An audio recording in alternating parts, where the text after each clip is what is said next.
Hi, this is George Lees talking on a Sunday, on the Sabbath, about the frauds in the literary sector. I'm going to start with the life story of Enid Blyton, and I'm going to tie that into all of the things that we've got about the inner circle of elite authors like Enid Blyton. She had a massive output. It's alleged that she wrote very little of it herself.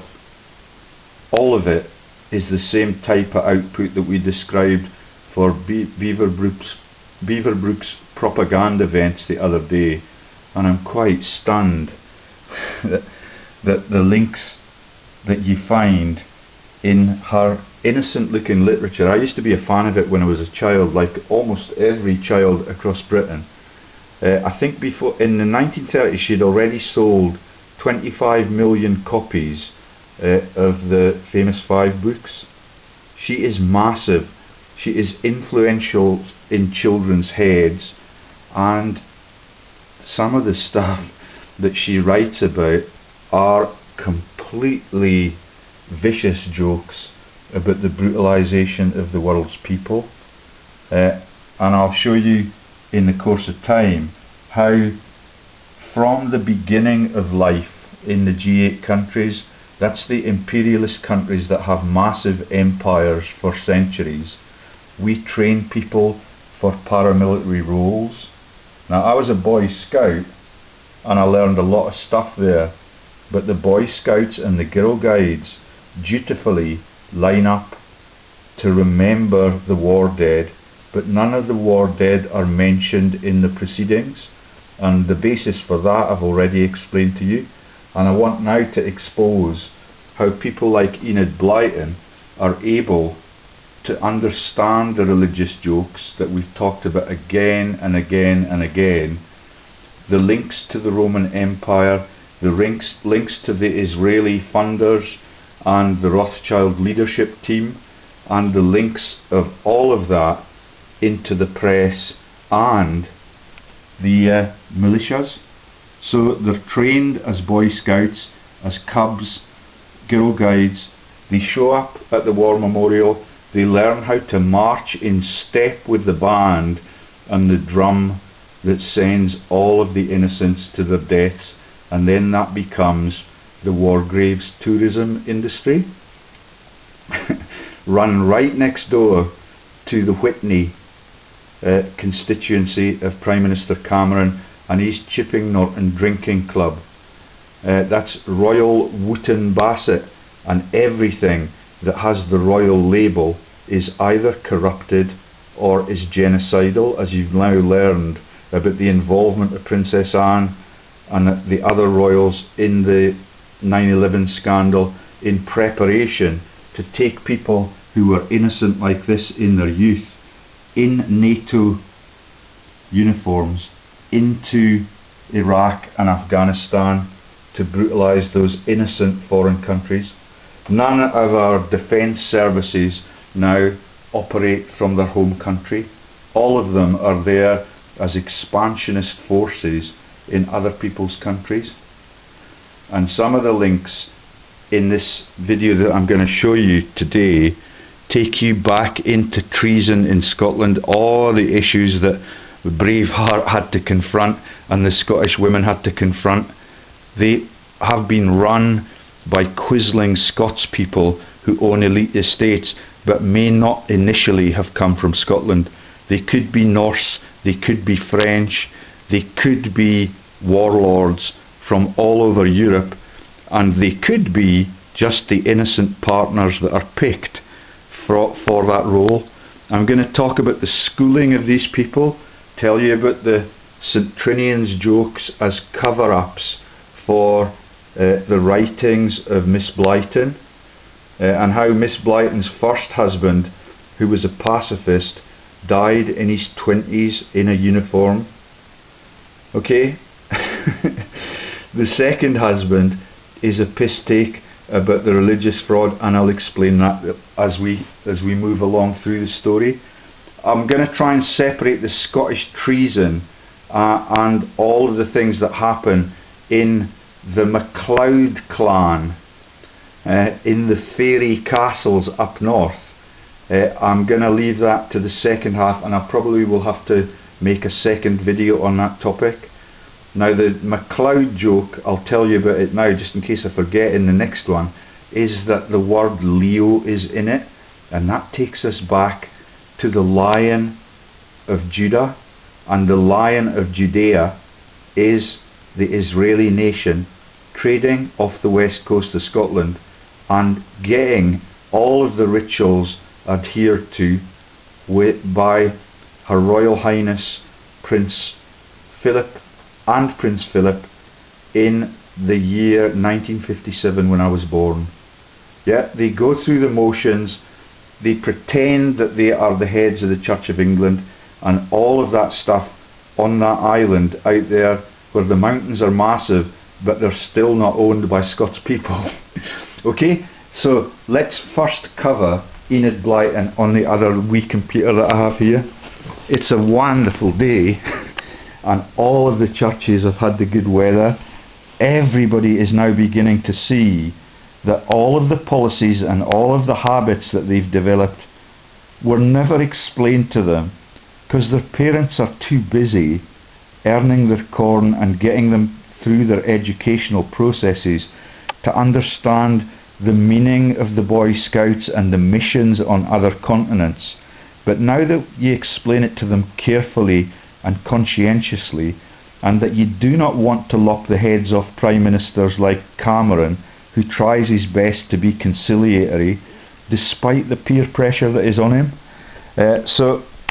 We can have a little look at the Sun God this morning.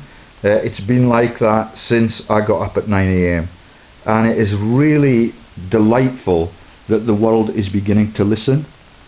All of the newspapers though are obliged, because of that assassination contract that they sign when they sign up to Rupert Murdoch's cabal.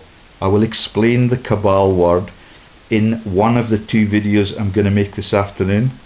That's the Kabbalah. All of it is tied into the literary elite jokes.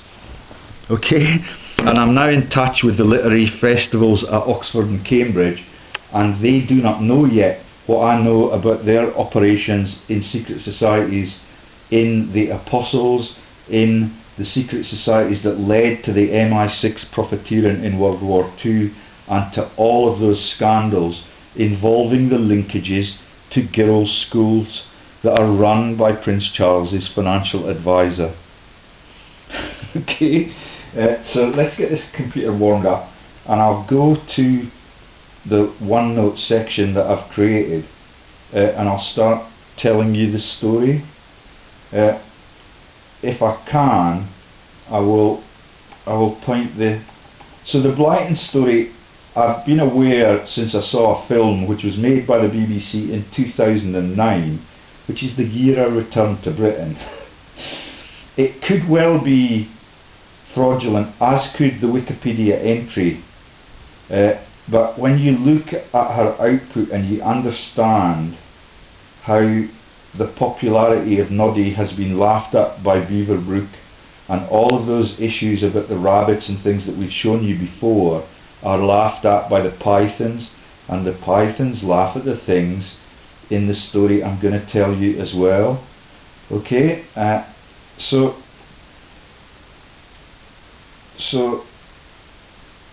she lived in the Petty France region of England, and she's got memorials and museums in that region, but she started, I believe, in the region where we've had other diversions about the intel operations, about the operations involving the scams like the Channel Tunnel contract and Baroness Blackstone, who's a university leader, and I've been interviewed by her twice. I failed to meet the credentials of being ruthless enough to participate in the professoriate at universities like the ones that she runs at Greenwich, out of the Admiralty buildings. Okay, so she was she was the eldest of 3 children to Thomas Carey Blyton, a cutlery salesman, and his wife Teresa Mary Carey Blyton. The Mary is in every story that they tell. And J. Edgar Hoover was known at one time as J. Edgar Mary Hoover, because the biblical joke is understood by all of the profiteers all over the globe, and it's now beginning to be understood by people in my region, and they are not getting ballistic about that. They're listening carefully as I continue to ask them questions and to clarify how their sector of religion works. And so they moved to a semi-detached villa in Beckenham, and it's got the word ham on the end, and it's got linkages to the Beckham trivia that we've explained are part of the art in the cover-up. If you've got humorists like David Beckham and Posh, you should watch his interview with Ali G to see how it works. They talk about anal sex openly on the BBC, but we dare not smack our children in our own homes for disciplinary reasons. And the reason that they make all those jokes about trivia and sexuality and all of the habits of people, when they pretend that when a dog sniffs another dog's genitalia or its arse, that the owners of those dogs might be doing the same, and all of the interviews and all of that twisted story is just a cover for the crimes of their paymasters at the top of the money lending and political chain. But now, as we've said in the earlier videos, they abuse the children, and all of that is also likely to be false news to cover the financial crimes. They abuse the politicians and the celebrities beyond the grave, like Jimmy Savile and big fat Cyril Smith, or sorry, plump Cyril Smith in the Lib Dems, like the Lib Dems who came round my door telling me that they were friends of mine, and they've now imposed a blockade. The police have imposed a blockade on calling on my estate, but the Lib Dems, who will not let me enter into a conversation with any of my elected officers at the local council, and will not let me meet my MP Michael Moore either in his constituency office in Galashiels or his constituency office in Coldstream.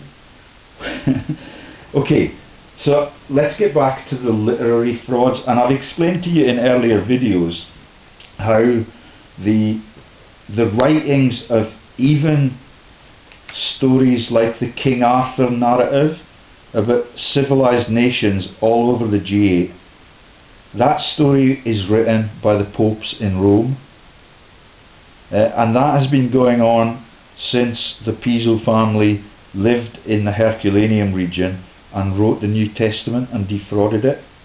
And what you've got there is mythology about civilized kings looking after courteously their court and their citizens, and settling things by duels within the individuals who start the argument, instead of committing genocide all over the world and engaging in warmongering for profit. Now the popes are involved with the money lenders, and they have a massive money stream to manipulate, and it is tragic in that respect that they're now closing local parishes, and they're telling you that you have to join some trivial fundraising effort like bingo games and things like that. It is absolute daylight robbery, and it can be stopped by open communication. And at least this morning in the Catholic Church they gave some degree of commemoration to the genocides, but they blamed the Germans for it. They pay no attention to the real way that the world is run, where Hitler is trained by fascists in London and Tavistock, and then is released to allow them to accuse him of being the villain. It's the same in Russia. It's the same in all of the countries across the globe. America and Britain, and England in particular, who have now got the country of Scotland by the bollocks again, everything is twisted. And so when I learned that this authoress is highly cited and is in the circle of friends that is the Shakespeare group, and all of the writers in that Bloomsbury set, and the names will come up lower down, but it is just a way of keeping the people diverted into blind loyalty to their monarchs and the nation that is corrupted, and corrupted enough to play those dirty tricks that are mentioned in the UK national anthem, and to put down the knavish tricks of their rivals, aka the countries that cannot afford to run armies, that cannot even afford to run reservoirs to provide civilization and drinking water that is pure enough not to give them massive pathologies and healthcare problems. And when we give them the healthcare problems because of lack of care and the lack of sharing, then they get none of the drugs and none of the training regimes for doctors that the West have had for 200 years already. Okay, right. So Enid's father left home, and that's a broken home. I'm in a broken home. I did not break it. Okay, my wife was very empathetic with Enid Blyton when we watched the movie together in 2011. Her husband was an out-and-out pacifist. He was killed in a uniform, and she stepped all over him in her jackboots, according to the BBC portrayal, but that may not be truthful, as we now know about everything that the BBC releases. Okay, Enid and her mother did not have a good relationship, and she failed to attend either of her parents' funerals. She went to St Christopher's School. That's the school with the word Christ in the beginning, this first half of its name, in Beckenham. Yeah, so St Christopher's, where she enjoyed physical activities and became school tennis champion and captain of lacrosse. Lacrosse, I believe, is in the Harry Potter films, and in the films about St Trinians that you'll see the analogies with later on. She's encouraged to persevere by people with names like, which are famous in the Royal Societies. That's Mabel Attenborough, yeah, the actor in The Great Escape and the World Wildlife Fund scamster. For the whole of his life he's on holiday in elite islands looking at rare species that are rare because we have brutalised all of those colonial places, and our hunters go there with their double barrels and get the pictures taken that could be taking pictures of the abuse of our country in financial frauds and published openly on the free press, but instead they have to cheat and pretend that it's poachers that do it, which allows them to kill some more poor people. Okay, then we moved to Seckford Hall, Woodbridge, Suffolk, and that's her home, and she starts her writings there, and it's haunted. Part of the mind control stories. Okay, and they've got her. She was taught to play the piano, and she was on the verge of becoming a professional musician, but she instead joined the Guildhall School of Music, or sorry, she became a writer. That was her first choice at that time of life. Okay, so Woodbridge Congregational Church, Blyton met Ida Hunt, who taught at Ipswich High School. Hunt invited Blyton to move to her farmhouse near Woodbridge and suggested that she train as a teacher. Blyton was introduced to the children at the nursery school, and recognising her natural affinity with them, she enrolled in a national Frobel Union teacher training course at the school in September 1916. That's the year before Blackadder pretends that the professor at Oxford University tried to stop the war prematurely. That's the war crimes joke that is shared by Rowan Atkinson, the man who opened the London Olympics, and I have now shared the whole story about that being a joke at the Anzac war dead's expense, and they no longer think it's funny.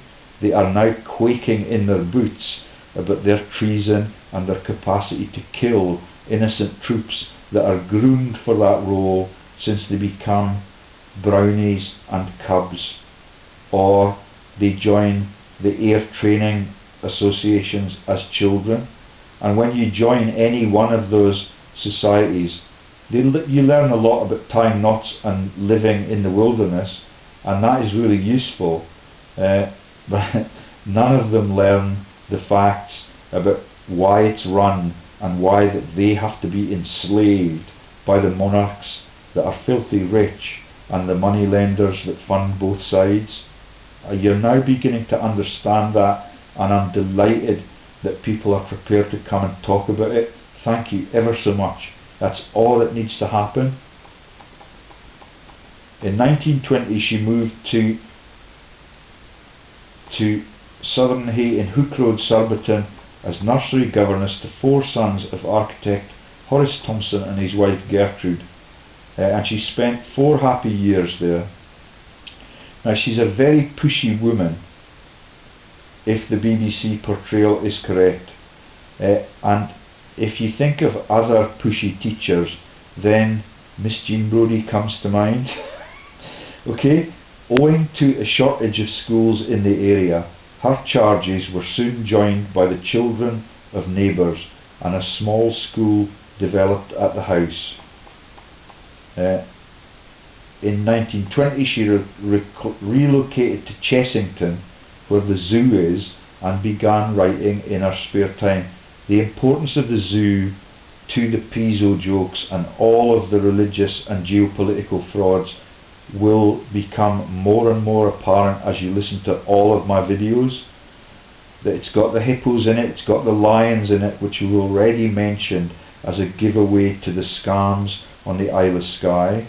Okay, and she's beginning now to start to publish, and some of her early stuff in the teacher's world is about Peroni or Peron I and his pot of glue. Now the Perons are the fascists that run Argentina, that we now pretend to have been enemies with, but the fascists in Argentina have always been Britain's political friends, and what they do to win Mrs Thatcher the election is to get Rupert Murdoch to divide the nations by trivialising the sinking of massive ships and the death of innocent troops that used to be Girl Guides and Scouts. Okay, and you get her success in the early days in 1923, when her poems were published alongside those of Rudyard Kipling, Walter de la Mare and G.K. Chesterton. That is the inner circle. All of them understand the Piso fraud, the religious joke, and the stealing of the world's sovereignty by the combination of monarchs, cardinals, bishops, popes, and the moneylenders that we keep talking about, and the banks that are perpetually on the take at the citizens' expense, peacetime and wartime. Okay, 1923, Blyton published Real Fairies. Now at that point I began to have a little look at what fairies and goblins actually mean. I think I'll continue down to the bottom so that I can profile that, and then I'll go through the tabs one at a time. Okay, in the 30s Blyton developed an interest on, and there is the mention that she wrote the Book of Brownies. Now a brownie is a goblin character, and when we get to the goblin section you'll be stunned by how many jokes are entailed in that one word. It is huge, and all of it now becomes a hero worshipping thing.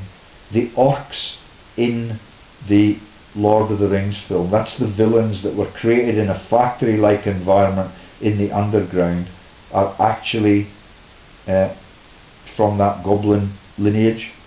And the links to folklore in Scotland are massive, and I'll tell you something about that if my videotape is lengthy enough. Okay, so Blyton developed an interest in writing stories related to various myths, including those of ancient Greece and Rome. Now, I've told you all about the capacity to speak Roman or Greek so that you understand the launch of all of the jokes about Mars and the mountains from the molehill that is the initiation of the Piso joke. Okay?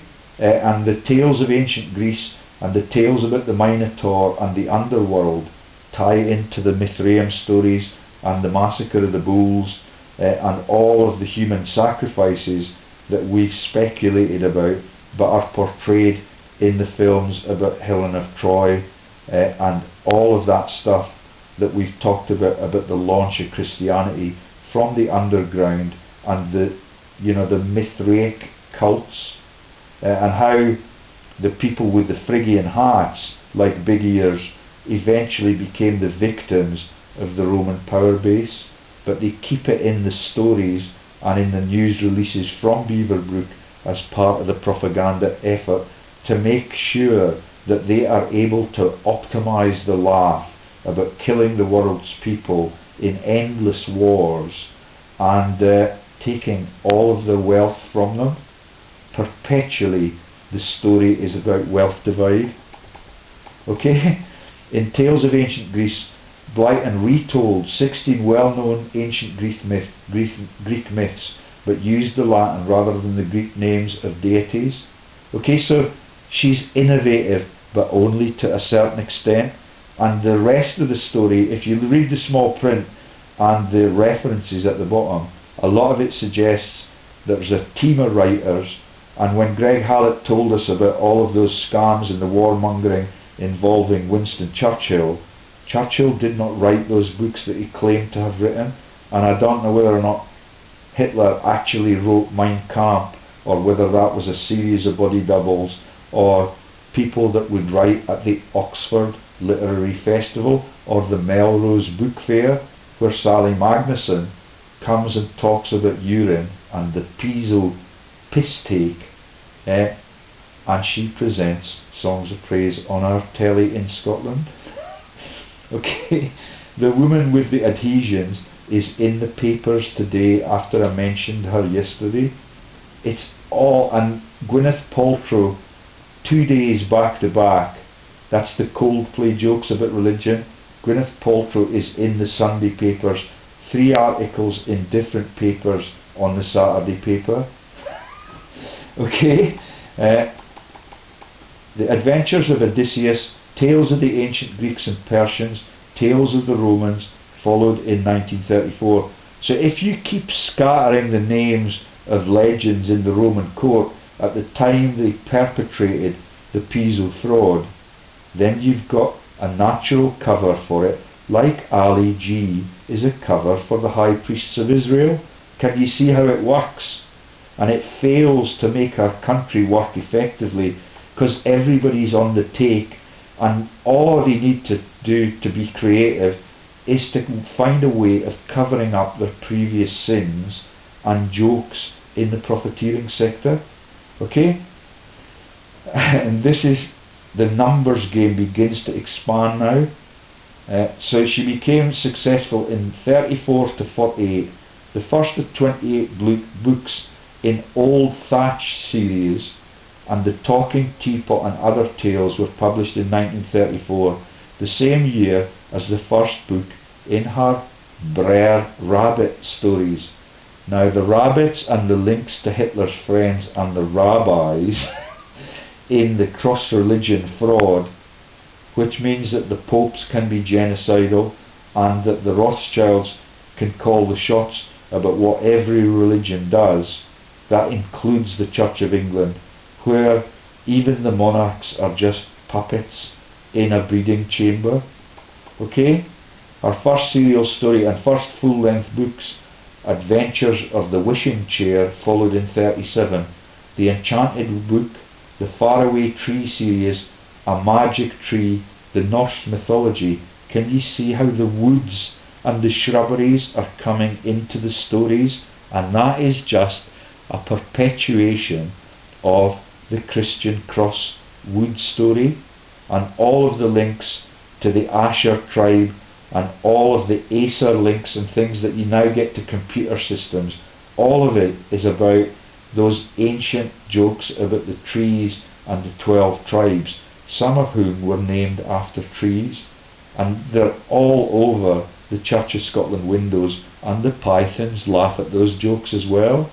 Okay? And the Norse mythology is the Aryan mythology with a blend of Wagnerian enthusiasm and the big bang at the end of the music as they begin to brutalise the Aryan world, which is the Arius Piso joke. Okay? Our daughter is Gillian.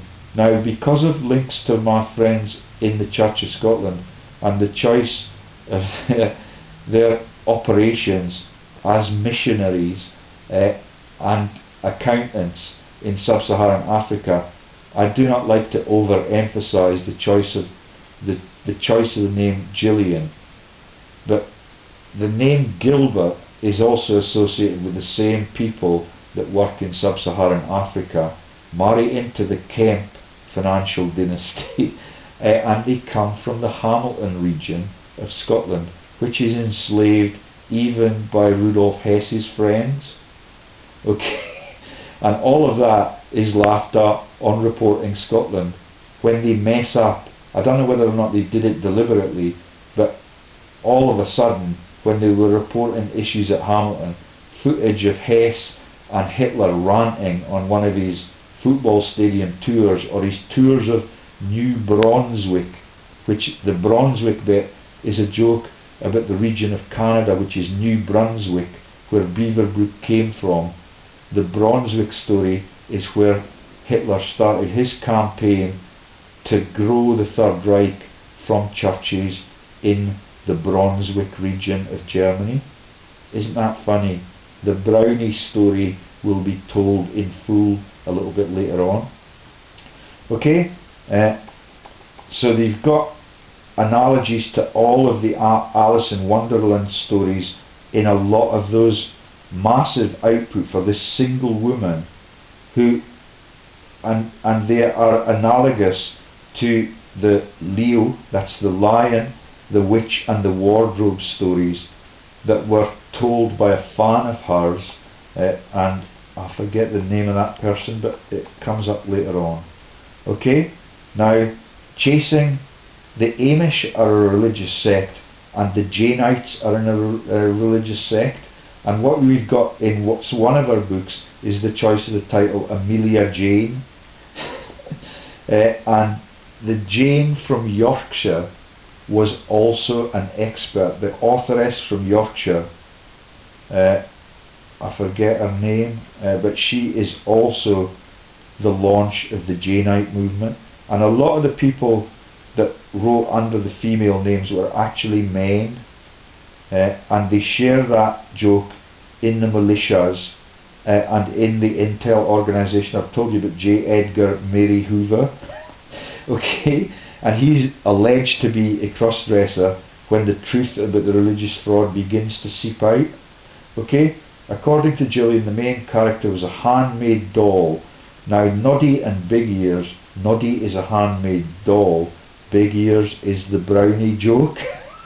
Okay, and so that's the Amish and the Jainism laughs. And then she starts writing about the circuses, and Three Boys and a Circus is the name of her next book. That's about the Holy Trinity and the Piso Menagerie, which is the hippos, the elephants, the seals, the tigers, the lions, yeah, and all of them with the horses prancing around in a ring like the start of the BBC news bulletins at 6 o'clock. where the hippos still swim in a ring. Isn't that funny? Another book that she wrote is when she changed her name to Mary Pollock. For a little while she was able to write the children of Kidilin, and if you take the change in ID out of the word, middle of the word Kidilin, you get children of Killin. Okay, and everything that they do is a joke about the war dead and their capacity to kill them. Enid Blyton had better look at her laurels. That is another reference from one of her reviewers, and the laurels story is laughed at by the Pythons because the Rothschilds get shrubberies to have their Holocaust memorials in the City of London, very near the Bank of England, which they already own before World War I and World War II, and all of those jokes are laughed at openly in the Monty Python's jokes. And the Knights Who Say Knee, which is a joke about the Nesbit in Israel. It's all about cross-religious profiteering, and all of the governments in all of the participant nations are raking it in at the citizens' expense, and they also run the draft board.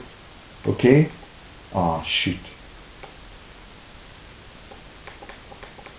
Sorry, I made a big jump there by mistake. Let me now train the camera on the pictures in the story. Okay?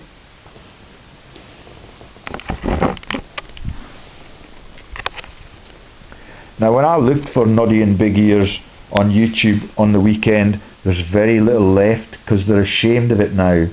And after the war, she did go through a very bad period of, you know, getting hit on for her output and its lack of impact and literary quality. That's because she's a joker at the martyrs and the war dead's expense. It's very difficult to come through with credibility when you trivialise all of those things in a code that only the elites understand. But our children's writing was perfect. It was adventurous, and people that have boring lives.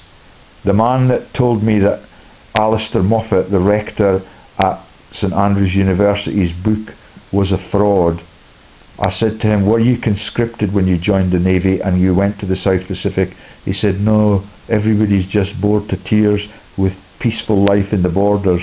I did it as an adventure. That's how it works. Yeah, and that is so far from home. It's on the other side of the world. And the main cause of death in peacetime then was that we did not match up the ships and the manufacturers of the aircraft that landed on them. Everything is botched as a joke so that they can have more and more contracts issued for all of the damage that is done, and they don't give a monkeys about the fate of the troops.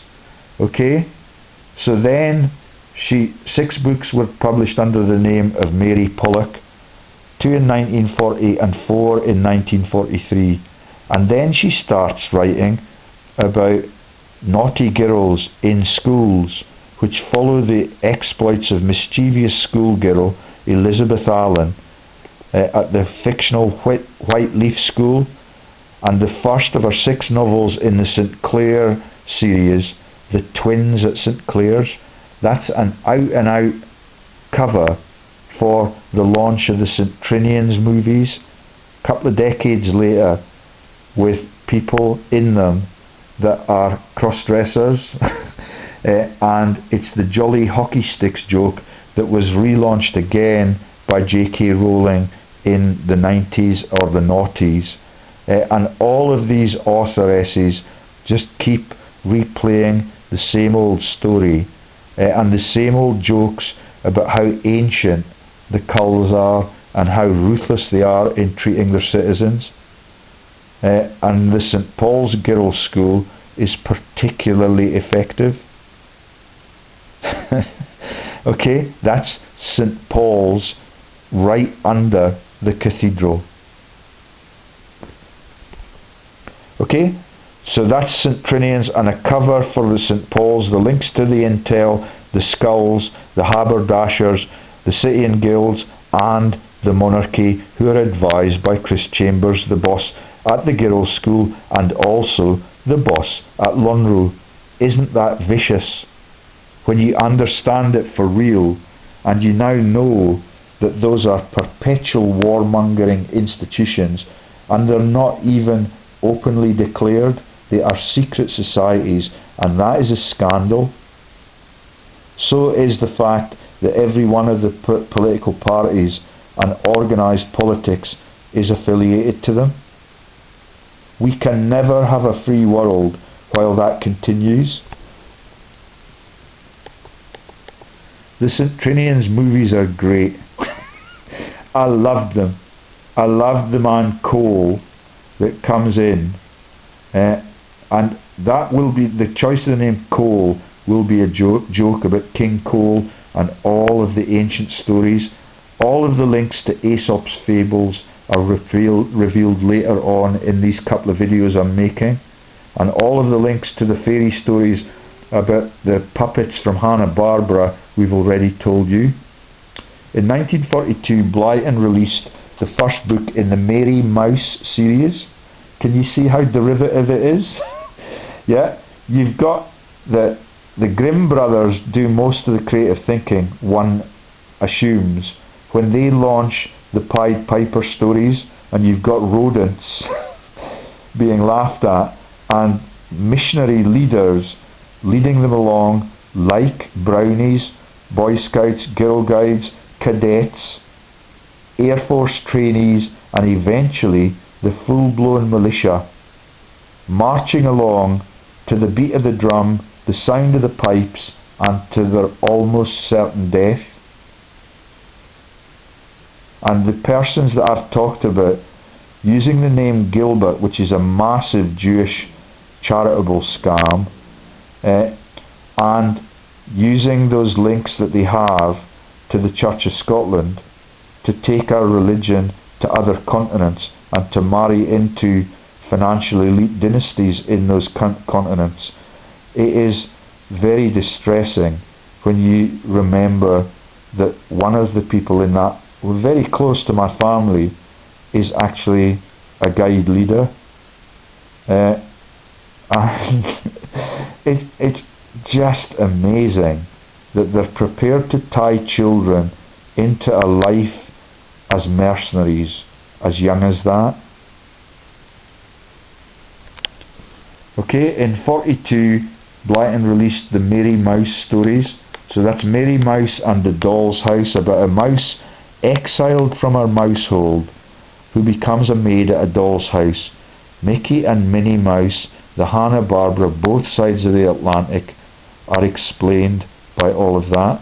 23 books in the series were produced between 42 and 64. She's so prolific, it's almost certainly a team effort. And when you listen to the names, they're either monarchs in the Famous Five. The Famous Five were everybody at my school's favourite when we were at my school. So Julian is the Julian calendar, the Roman emperor. Dick is King Richard that took us into the Holy Lands 1,000 years, and we're still there. Yeah, it's 1,015 years now.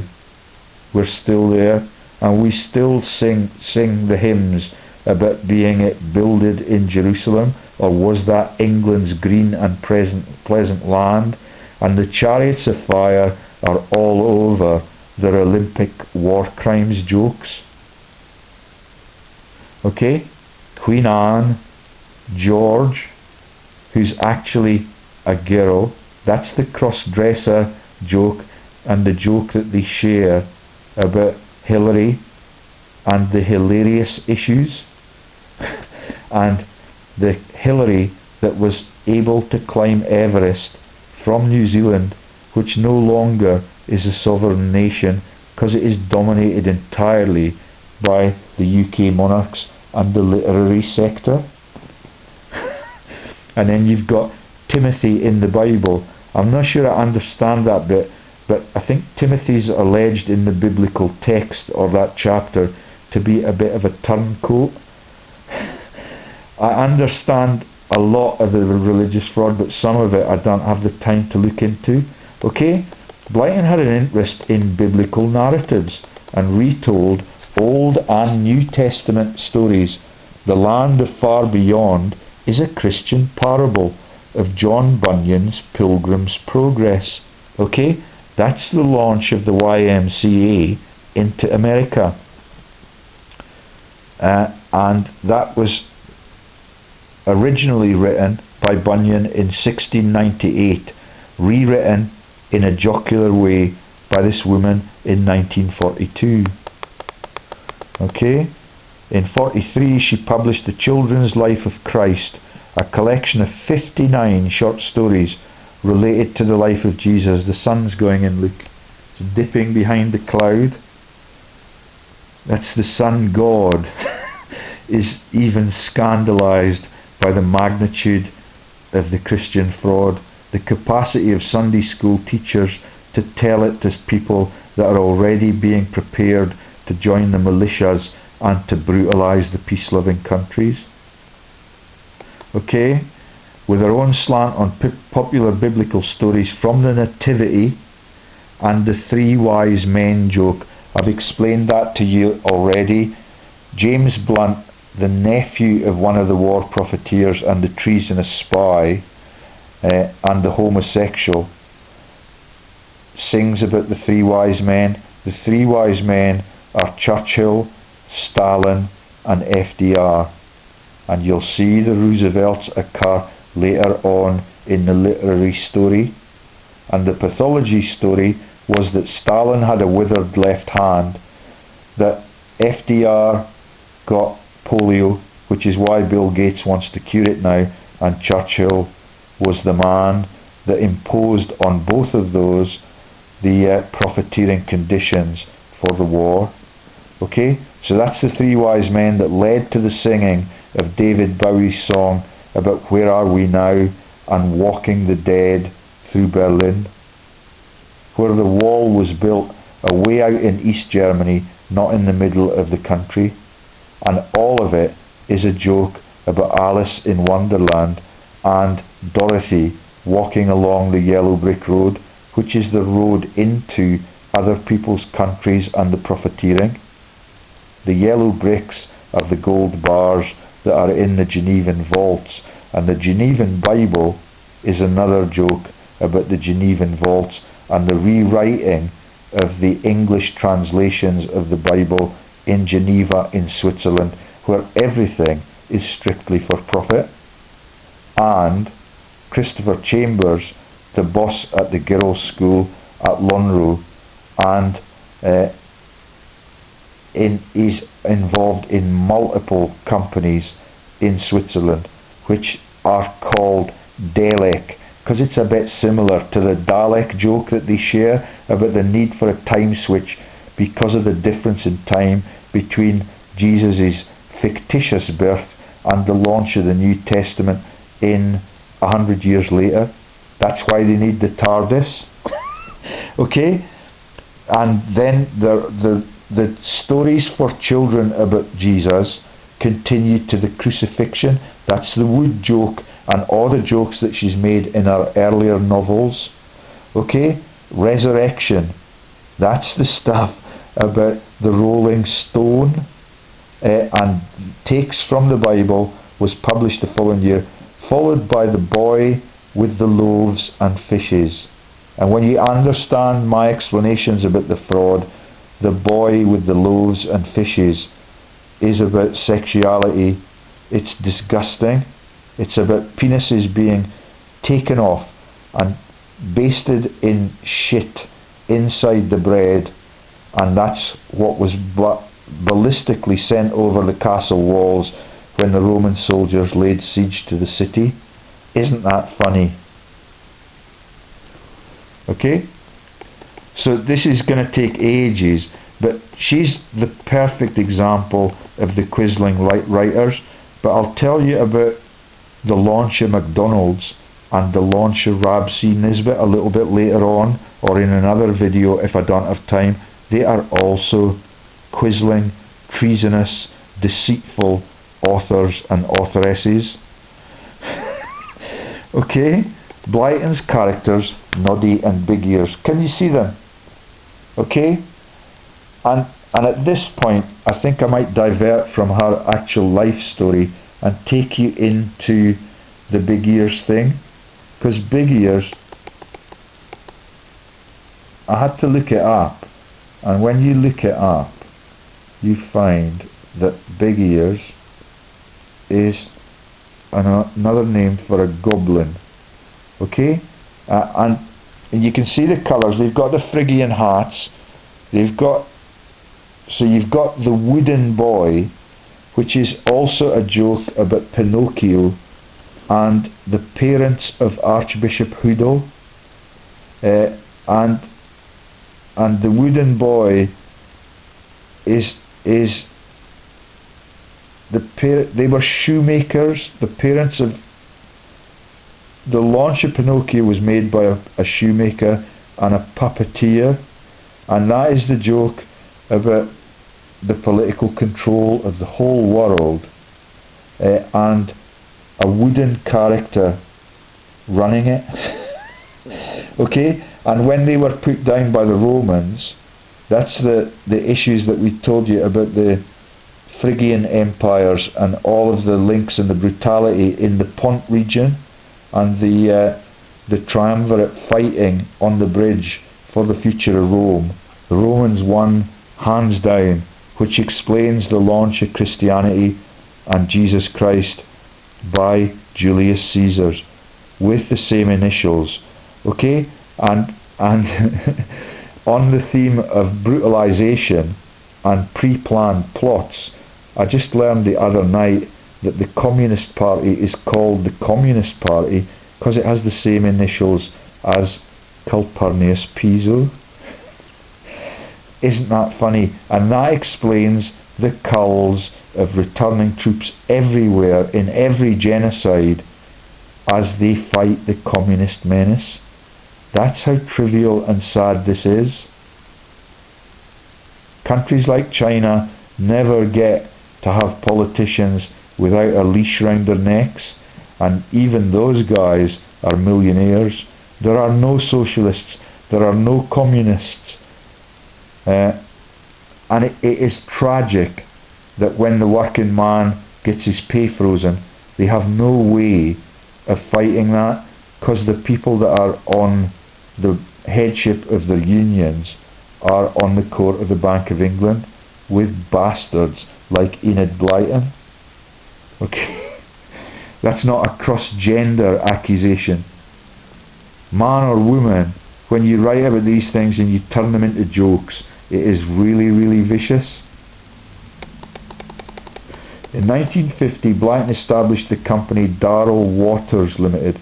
Now, I've often wondered why the word Waters is in the Devil's Advocate company with John Milton's name, but now I think I understand it. And then you've got a series of writings about Carline and Scamp and the zoo jokes. Now, I've explained to you about Barcelona being Hitler's birthplace. Everywhere where they have the zoos, it's part of the scandals. And in Edinburgh, where they have the zoo now, it's where Robert Louis Stevenson launched his globalised campaign, and he ended up in Monterey in America, where the Devil's Advocate tells you that the story all begins about the evil. So the globalism is launched by people like Balfour Stevenson. He launches his ships and they sail out there on the oak ship. The oak story is like part of the tree story, and it is shared by all denominations. And when I looked at the Church of Scotland walls this morning, they've got the etrog, the particular species of lemon that they celebrate in the Jewish festival with the four fruits. It's not an apple. The apple is the Christian equivalent on the tree of life, and the etrog stories, which turns into the ET story, is about all of the fruits, and all of the fruit jokes turn into stories about people's genitalia and their sexual attractiveness and the diameter of their vagina. Isn't that funny?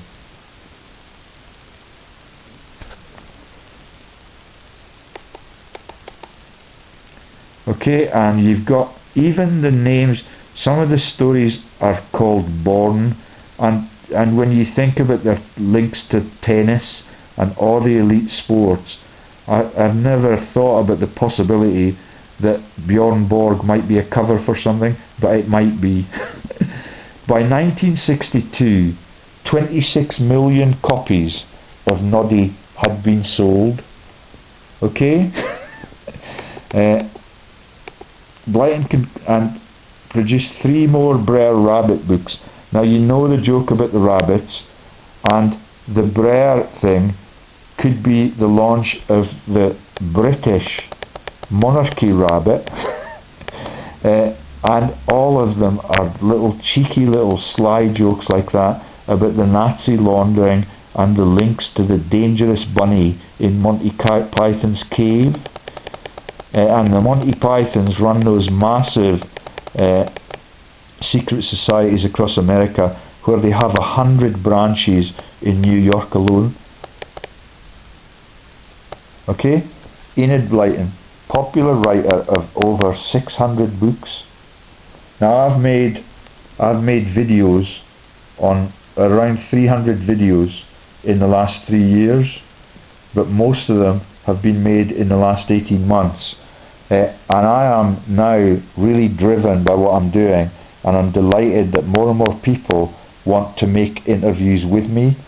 But these things are so subtle and so deep and so persistently replayed from ancient Greek and from the Roman power base that it is almost impossible for an ordinary citizen to keep tabs with it, which is why you join the Masons and you learn the secrets of the universe over time, but you still get sent to your death in uniform as the monarch runs the lodge at the top of the food chain. And that is the man who presented the prizes at Wimbledon, the Duke of Kent. Now that the whole world knows that the Duke of Kent is a tyrannous bastard, he never appears on screen for very long. He gives the award at Wimbledon and then scuttles off into his little holt or hideaway or rat hole or Mickey Mouse vent. Yeah, that's how it works. They've got whole palaces that are lodges and Freemasonic strategic places. So there's the plaque in the London Borough of Southwark, Southwark, Enid Blyton, 1897 to 1968, popular writer of over 600 books for children, voted by the people, like the referendum in Scotland. Entirely bought for next to nothing. Okay? And produced 3 more Brett Rabbit books with the illustrator Grace Lodge. The titles of the books, they are published by Armada Books. Britain and its naval might is a feature of some of the stories I'm going to tell you about what the people on the Isle of Skye do. That's the MacLeod dynasty and their links to the Argylls that are portrayed in the Braveheart movies, and all the treasonous behaviours and the secret societies and the political organisations in Scotland continue to this day in the secret society in Edinburgh, which is Arnott Manderson, and before it you had the speculative society. They're now letting women in, and if the women are prepared to do what Enid did, and the Enid joke is a joke about the Aenid, which is an ancient Greek legend. Okay? Right. So this is just one tab on a list of about 12. So we're not going to get the whole story into this video. I'm going to have to do it in steps, but I've not got anything highlighted below that, which means that I did not read it that far down. She lives right near Bourne End in Buckinghamshire. Do you know what's at Bourne End? The place where I started my career with the Wellcome Foundation and all of those people who are now fraudsters, who are university vice-chancellors or profiteers in pharma on the Forbes rich list. Yeah, and also there you have the testing centres for the chemical weapons that were used to kill millions in the trenches in the World War I jokes. That is the organophosphates that were alleged to be used in Syria when the very decent the relatively decent David Cameron developed a conscience about all of the stories that I'm telling you and continue to tell, and he was decent enough, unlike Blair, to keep our country out of the brutalisation of Syria. The president of Syria comes on shopping trips, and his wife was educated in Western schools, comes on shopping trips to London and meets with Tony Blair regularly. Thank you, David Cameron and your cabinet, for doing the decent thing and listening to these prompts and beginning to visit Scotland and talk to people. I'm mortified that you did not talk to the Borders Council and give them their cash back, but I'm delighted that you went to Hawick, where Paul Wheelhouse, the Deputy Justice Secretary, is sitting on the crimes that are the Trident scandal, and has referred me to the civil service and the police already, although I have already given him the case number from my local police station for that massive scandal that all of you are now ignoring for shame.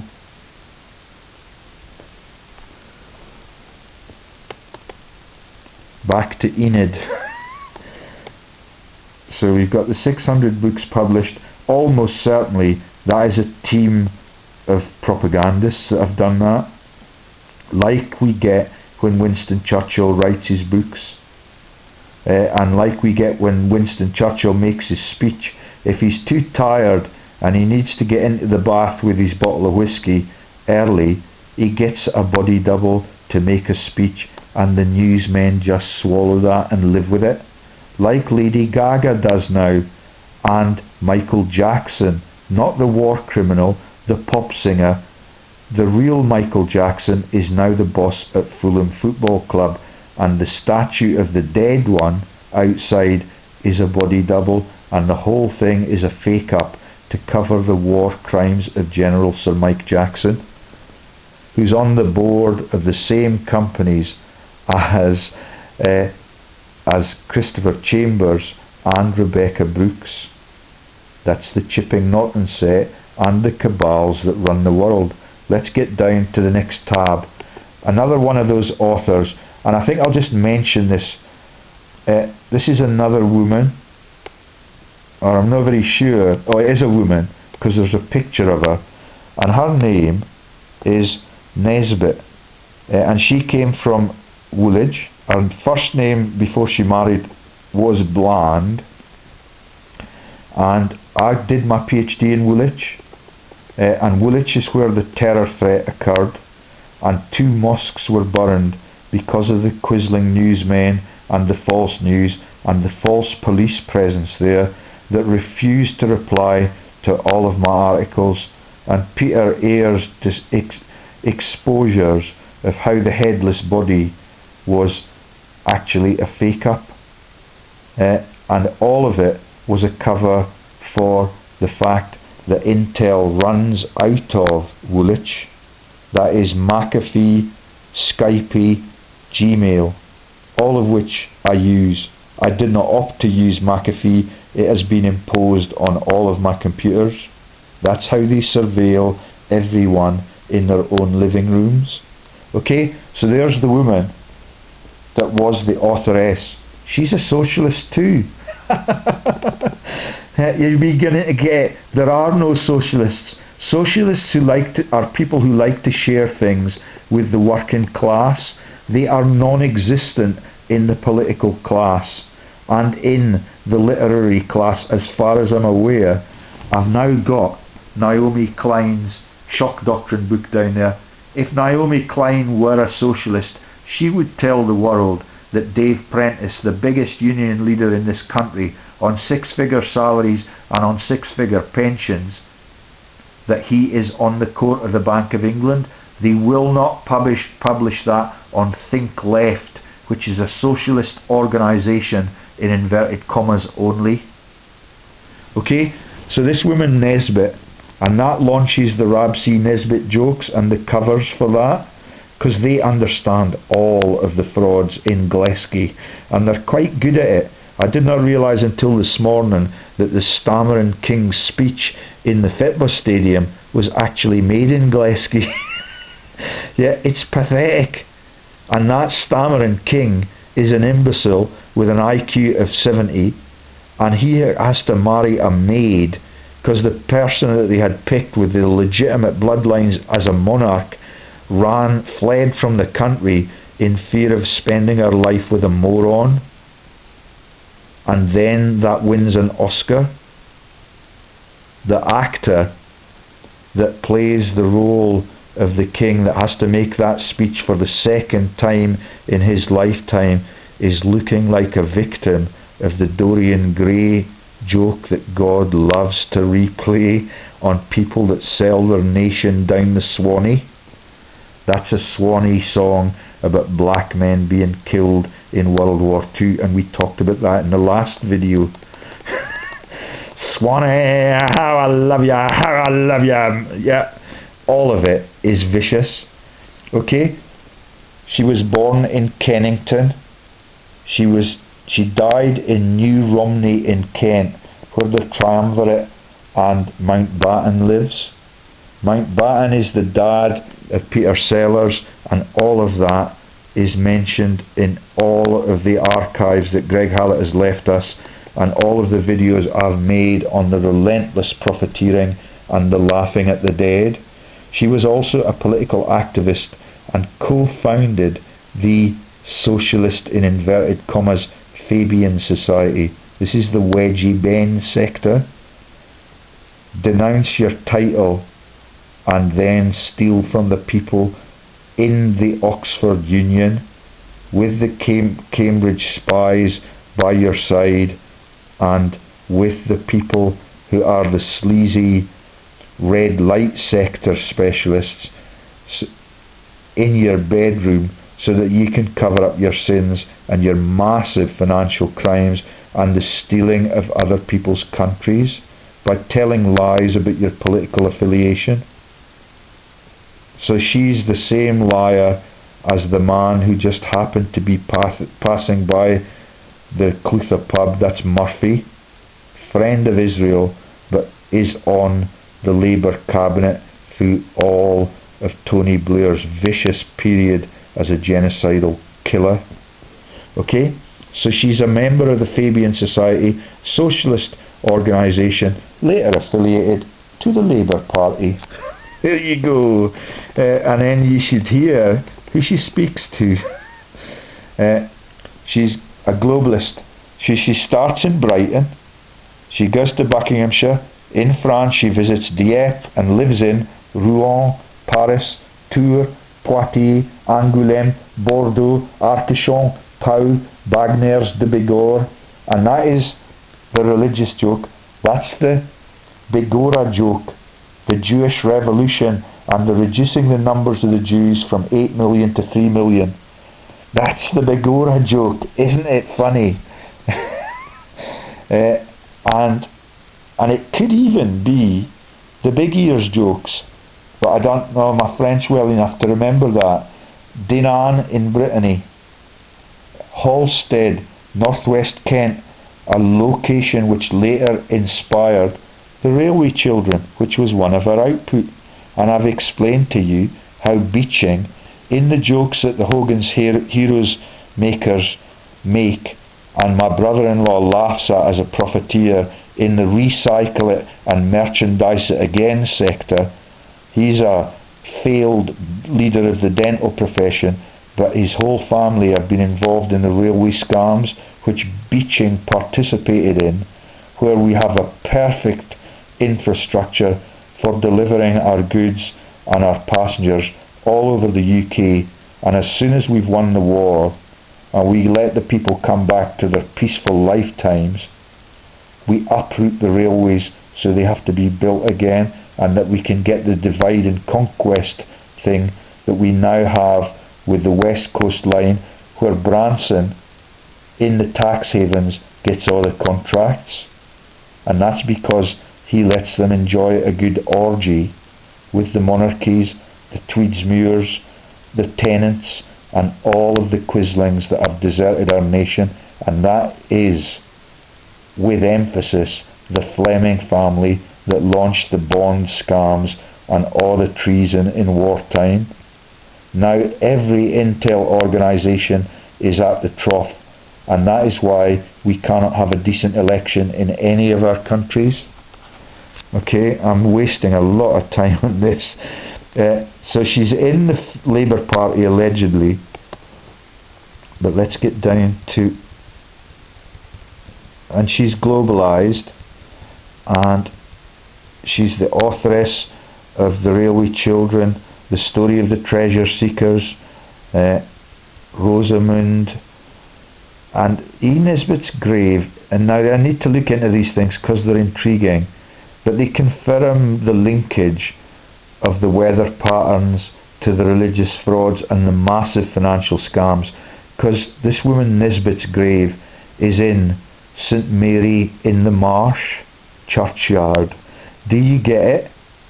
It's marshy because she has been a deceitful person for the whole of her life, but they carefully choose the St Mary cemetery because they know that she understands all of the religious fraud.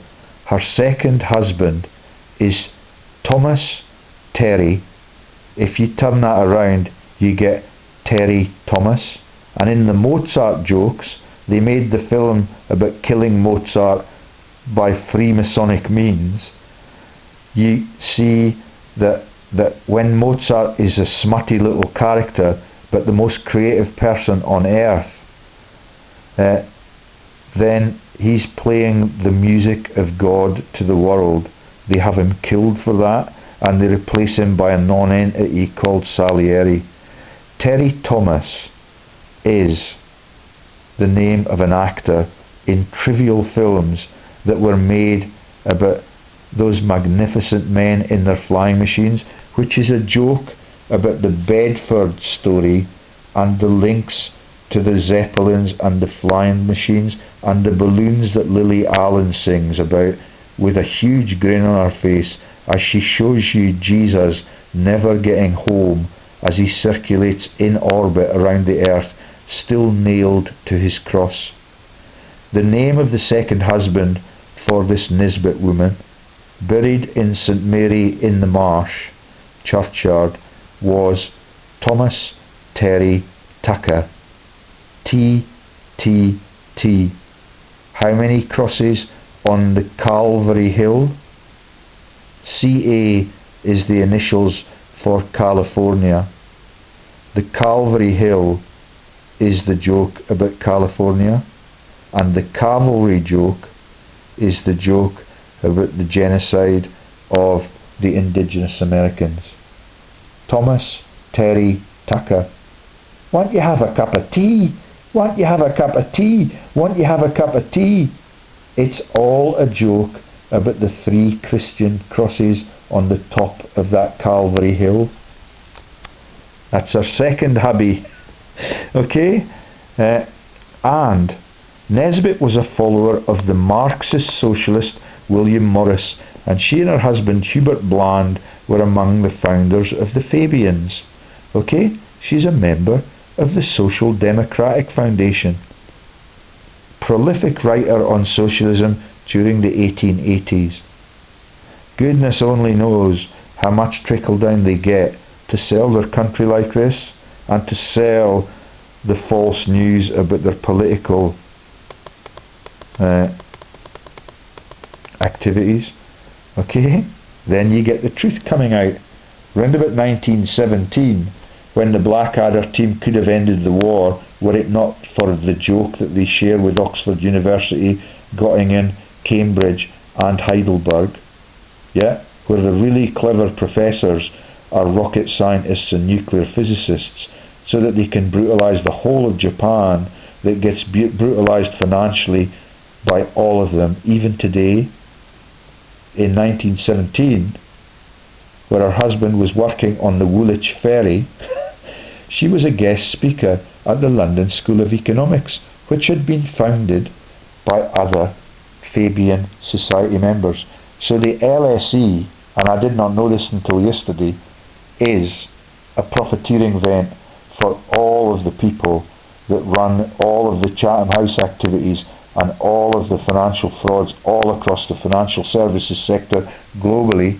It's founded by the socialists, not by the capitalists.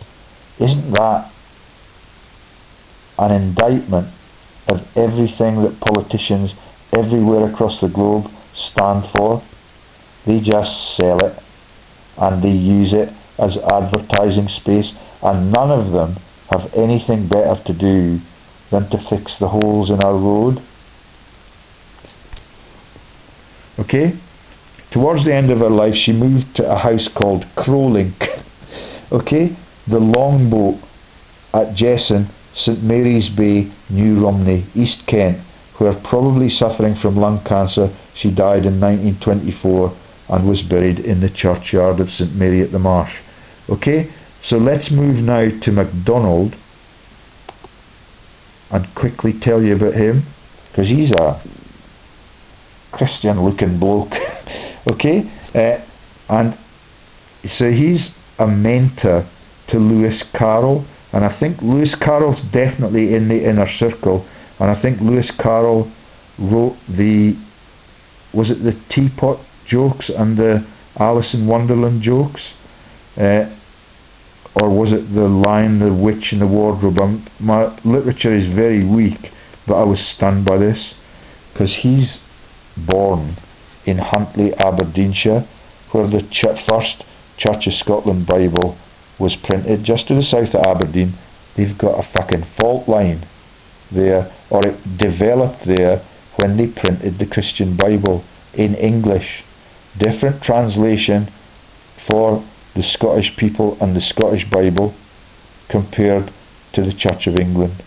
It's the same King James Bible, but the divide and conquer thing is still there. Okay? So that's Huntly, Aberdeenshire. And when the Bible was released, they had a Force 5 quake there. Okay? His occupation is a minister and writer, a poet and a novelist. Scotland is legendary for its inner circle ministers and poets. They are quislings to their country, and they sell the religious fraud relentlessly, and they sell relentlessly the romanticism. That's Walter Scott, that is Robert Burns, all of the people that write that romantic literature and run the Masons to sell their country into perpetual war and revolution, and when the troops come back they kill them because they ask for a job. Genre: children's literature. Notable works: Lilith. Now there's a story for you. Lilith has multiple personas. The most famous one is Lilith in the Cheers bar in Boston, where we had the tiff with the Americans about the T. The T is the Christian cross, chucked into Boston Harbour so that we could launch another false news campaign, and so that the American democracy could be stolen by the Rothschild world owners.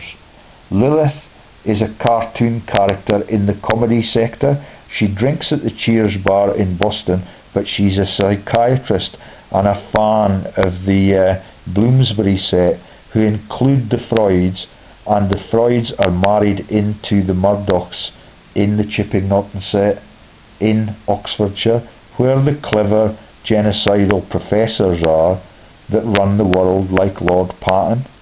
Okay? The other notable works, and Lilith is also a character who was launched because of the onion and garlic eating stories